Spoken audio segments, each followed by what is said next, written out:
किसी को घर मिला हिस्से में या कोई दुकान आई, मैं घर में सबसे छोटा था, मेरे हिस्से में माँ आई। दोस्तों, कहानी आज उस शायर की, उस कवि की, उस नज्म लिखने वाले की, उस कविता को पिरोने वाले की, जिन्होंने सबके दिल को छुआ है। जी हाँ, आप जानना चाहते हैं ये कौन कवि हैं, ये कौन शायर है? ये कोई और नहीं, one and one only Munawwar Rana. Munawwar Rana वो शायर हुए हैं, वो कवि हुए हैं जिन्होंने अपनी कविताओं से माँ बेटे के स्नेह को, माँ बेटे के वात्सल्य को, सबके दिलों को छूने का काम किया है। यदि इनके व्यक्तिगत जीवन की बात करें तो इनका जन्म 26 नवंबर 1952 में उत्तर प्रदेश के रायबरेली में हुआ था। बात है 1947 की, जब भारत और पाकिस्तान का बंटवारा हो रहा था तो इनका ज़्यादा से ज़्यादा परिवार पाकिस्तान में शिफ्ट हो गया। हालांकि इनके पिताजी यही रायबरेली में ही बस गए। बचपन से ही ये ऐशो आराम में पले थे, क्योंकि पिताजी इनके नवाब थे, जमींदार थे। जब भारत और पाकिस्तान का बंटवारा हुआ उसके बाद से इनकी आर्थिक स्थिति थोड़ी सी चरमराई। अपनी शिक्षा के लिए इन्होंने उत्तर प्रदेश को छोड़ दिया और कलकत्ता चले जाते हैं।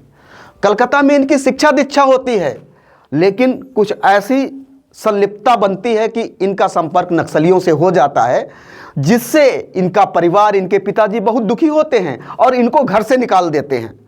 घर से निकलने के बाद राणा जी अपने दोस्तों के साथ या रिश्तेदारियों में समय बिताते हैं।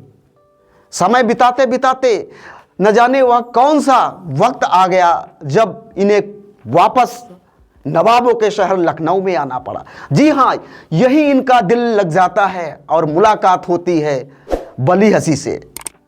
वली हसी ने इनको शायरी के, लेखन के बहुत सारे गुण बताए। उनसे प्रभावित होकर बहुत सारी ऐसी कविताएं लिखी, बहुत सारी शायरियाँ लिखी, जिससे बहुत से अवार्ड भी इनको मिले, जिनकी लिस्ट बहुत लंबी है। जी हाँ, वक्त था 2014 का। 2014 में इन्हें साहित्य का अकेडमी अवार्ड मिला और इस अवार्ड को इन्होंने 2015 में वापस कर दिया।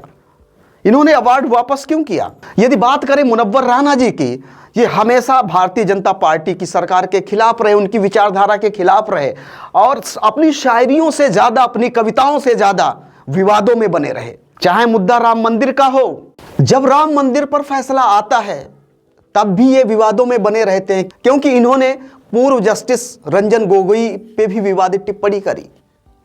यही नहीं, समय था 2022 का, उत्तर प्रदेश में विधानसभा चुनाव चल रहे थे। इन्होंने कहा कि अगर बीजेपी की सरकार आती है, अगर योगी जी जीतते हैं तो मैं देश छोड़ दूंगा। अगर बात करें नरेंद्र मोदी जी की या बीजेपी गवर्नमेंट की, हमेशा ये विवादों में बने रहे, अपने बयानबाजी से बाज नहीं आए। लेकिन अब इनका देहांत हो चुका है, अब विवादों पे विराम लगाना होगा, हमें अब विवादों की तरफ नहीं जाना होगा। हालांकि न्यूज़ ताबड़तोड़ भगवान से प्रार्थना करता है कि इनको जो है अपने चरणों में स्थान दें, क्योंकि इन्होंने अपनी शायरी के द्वारा, कविताओं के द्वारा लोगों के दिलों को छूने का काम किया है। बात करें 2015 की, जो इनको साहित्यिक अवार्ड मिला था उसे इन्होंने वापस कर दिया और हमेशा जो है सरकार पर हमलावर रहे। ये बात है उन दिनों की जब माननीय प्रधानमंत्री नरेंद्र मोदी जी की मां का देहावसान हुआ। उस दौरान इनका वात्सल्य जागा। इन्होंने कहा कि हर किसी की मां हमारी मां जैसी होती है, अर्थात इनको माता और बेटे के प्रेम में बहुत ही अगाध विश्वास था। ये हमेशा अपनी मां को भी बहुत प्रेम स्नेह किया करते थे।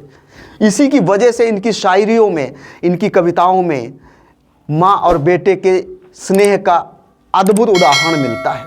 14 जनवरी 2024 को उर्दू साहित्य का चमकता सितारा हमेशा के लिए अस्त हो गया, क्योंकि ये लंबी बीमारी से ग्रसित थे।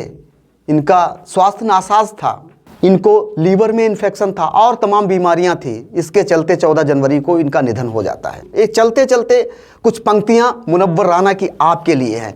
बहुत पानी बरसता है तो मिट्टी बैठ जाती है, बहुत पानी बरसता है तो मिट्टी बैठ जाती है, न रोया कर बहुत रोने से छाती बैठ जाती है। मुनव्वर माँ के आगे यूं कभी खुलकर नहीं रोते, जहां बुनियाद हो इतनी नमी अच्छी नहीं होती।